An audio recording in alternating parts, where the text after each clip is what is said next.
Right, I'm going to be using the berry tree today, and I'm going to show you how I like to colour it in. I'm going to be using lots of pro markers, but first I'm just going to stamp the image using Memento Tuxedo Black.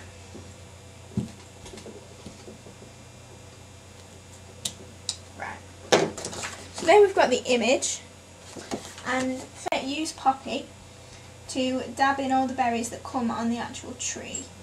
And then I'm going to fill around with lots of dots of my own. And you can also use your distress ink pads to do flicks. If you start from the middle and flick out in different greens, you'll get a really nice tree effect as well. But this is my favourite way of doing it, and it's really simple and it fills the tree out really nicely. And you can use whatever colour you want.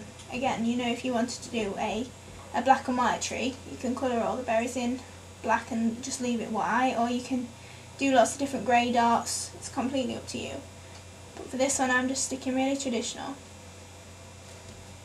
So I've finished putting the red dots onto the berries, and now I'm just going to grab lots of different green pro markers. So the ones I'm using are pear green, bright green, forest green and pine.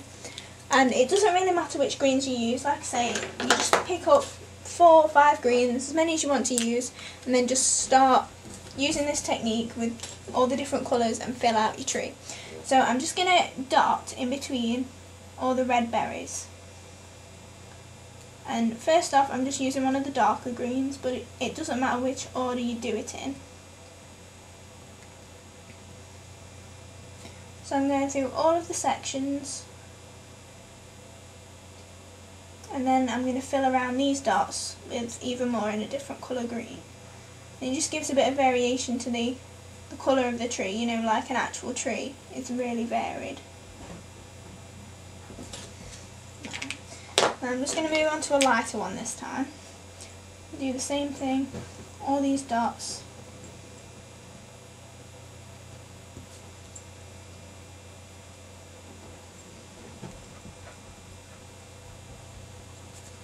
You can see this is how the tree is filling out.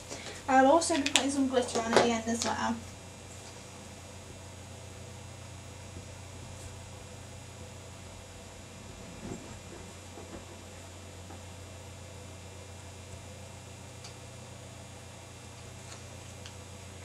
Right, and then with my final green I'm just going to fill in for one last time.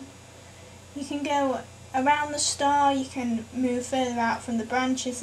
It doesn't really matter what you do, as long as the tree looks really full.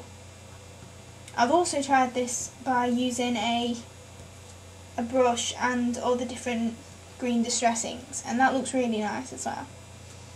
You know, if you just put some ink onto a acrylic block and then dab your brush into it and dot around on the tree in the same way. Right, so that's what my tree looks like. I'll also be colouring the star in yellow.